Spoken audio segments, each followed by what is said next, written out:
నమస్తే. TVL astrology topics ఛానల్కి స్వాగతం. 2024 జూన్ 2వ తారీఖు నుండి 2024 జూన్ 8వ తారీఖు వరకు వార ఫలితాలలో కుంభరాశి వారికి ఎలా ఉంటుందో చూద్దాము. వివరాల్లోకి వెళ్లే ముందు ఈ వారంలో చంద్రుడు గోచార స్థితులు అంటే ఏ రాశుల్లో ఏ నక్షత్రాలపైన సంచారం చేస్తాడో ఒకసారి గమనిద్దాము. కుంభరాశి అధిపతి శని. అయితే 2వ తారీఖున చంద్రుడు మీనరాశిలో రేవతి నక్షత్రం మీద, 3వ తారీఖున మేషరాశిలో అశ్విని నక్షత్రం మీద, 4వ తారీఖున మేషరాశిలో భరణి నక్షత్రం మీద, 5వ తారీఖున వృషభ రాశిలో కృతికా నక్షత్రం మీద సంచారం చేస్తాడు. ఇక 6వ తారీఖున వృషభ రాశిలోనే రోహిణి నక్షత్రం మీద తన సొంత నక్షత్రం మీద సంచారం చేస్తాడు. 7వ తారీఖున వృషభంలోనే మృగశిర నక్షత్రం మీద సంచారం చేస్తాడు చంద్రుడు. ఇక 8వ తారీఖున మిథున రాశిలో ఆరుద్ర నక్షత్రం మీద సంచారం సాగిస్తాడు. ఇది చంద్రగోచార స్థితులు. ఇక వివరాల్లోకి వెళ్తే ఈ వారం ప్రారంభం 2వ తేదీన వీరికి కొంత అసంతృప్తిని మిగులుస్తుంది.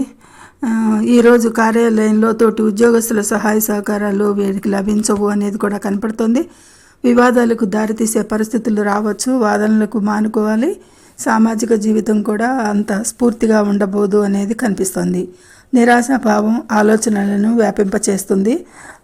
దాని కారణంగా ఆలోచింపచేస్తుంది. మానసిక ప్రశాంతత లోపిస్తుంది. ఆర్థిక అవాంతరాలు కూడా కనుగొనవచ్చు. ప్రయాణాలు అనుకూలం కాదు. అనుకోని కలహాలు కలగవచ్చు. కొందరి ప్రవర్తన మనసుకి ఇబ్బంది కలిగించవచ్చు అనేది కూడా కనపడుతుంది. బంధువులతో మాట పట్టింపులు వచ్చే అవకాశాలు ఉంటాయి. అనవసరంగా కష్టాలను కొని తెచ్చుకుంటారు అనేది కనిపిస్తోంది. జీవిత భాగస్వామితో అనుకూలంగా ఉండదు. కొన్ని చెడు వార్తలోకి మానసికంగా బాధ కలిగేది కూడా ఉంటుంది. ఇక 3-4 తేదీల్లో ధైర్యం, విశ్వాసం తిరిగి పొందుతారు.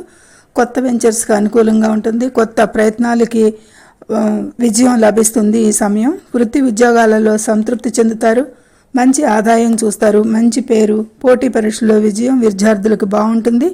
బాగా శ్రద్ధగా కొత్త అధ్యయనాలు నేర్చుకునే నైపుణ్యం కలిగి ఉంటారు. విలాసవంతమైన ఆనందాన్ని పొందుతారు. కుటుంబంలో సత్సంబంధాలు నెలకొంటాయి. చిన్న ప్రయాణాలకి అనుకూలం. ప్లాన్ చేయండి గత రోజుల్లో ఆవహించిన నిరాశలకు ఆనందించేందుకు. వాహనాలు, భూమి, ఆస్తి కొనుగోలు అమ్మకాలకి లాభాలుంటాయి. పనుల్లో కొద్దిపాటి జాప్యం ఉన్నా సాధిస్తారు. పట్టుదలతో అనుకున్నది సాధిస్తారు అనేది కూడా కనపడుతుంది. ఈ 3-4 తేదీల్లో ఒక శుభవార్త మీ మనసుకు ప్రశాంతను కలిగించవచ్చు. గృహ నిర్మాణాలు అనుకూలిస్తాయి. ఉన్నతాధికారుల ప్రశంసలు లభిస్తాయి అనేది కూడా కనిపిస్తుంది. అయితే ఆకస్మిక ప్రయాణాలు కూడా కనపడుతున్నాయి. ఇక 5, 6, 7, 8 తేదీల్లో పరిస్థితులు మారిపోతాయి. అనుకూలంగా ఉండేది కనపడటం లేదు. ఇంటిలో గొడవలు, కలహాలు, మనస్పర్ధలు ఉండవచ్చు. అన్నింట ఏ పని తలపెట్టినా అడ్డంకులు కలిగేది కనపడుతుంది. గురుబలం తక్కువయ్యి కుంభరాశి వారికి ఆర్థికంగా ఆదాయంలో పెరుగుదల కనపడటం లేదు. వ్యాపారంలో కూడా ఆటంకాలు ఎదురవుతాయి. కొన్ని నష్టాలు కూడా చవిచూసేది కనపడుతుంది. బాస్తో కష్టకాలంగా ఉండవచ్చు. కార్యాలయంలో రోజువారీ కార్యకలాపాలన్నింటిలో ఇబ్బందులు, జాప్యాలు ఎదుర్కొనేదే అవకాశం ఎక్కువగా కనపడుతుంది. కొంత నిరుత్సాహంగా ఉంటుంది. గృహంలో అసంతృప్తిగా ఉంటుంది. అశాంతి, అనారోగ్య సూచనలు, శారీరక రుగ్మతలు ఉండొచ్చు అనేది కూడా గోచార గ్రహస్థితి కనపడుతుంది. ఆహార నియమాలు ముఖ్యంగా పాటించాలి. ఆరోగ్య సమస్యలకి, వాహన రిపేర్స్కి ఖర్చులు ఉంటాయి అనేది కూడా కనపడుతుంది. మొత్తానికి వారంలో మొదటి 3 రోజులు చాలా బాగుంటుంది.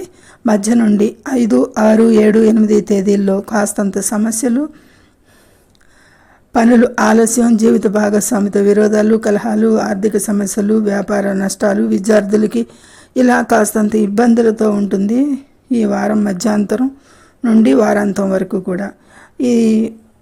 ఇది కుంభరాశి వారికి ఈ కొంత అనుకూలతలు 4 రోజుల నుంచి లేవు. కానీ అంత ప్రమాదాలుగా ఏమీ లేదు. ఇక పూర్వబద్ధ నక్షత్ర జాతకులకి ఆర్థికంగా ఎదుగుదల ఉండదు అనేది కనపడుతుంది.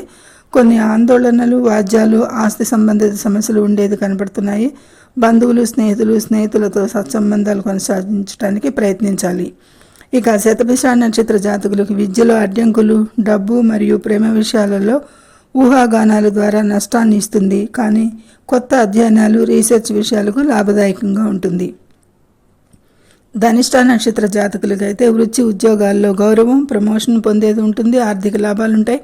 ముఖ్యంగా చింతల నుండి విముక్తి పొందుతారు ఈ వారంలో వీరు.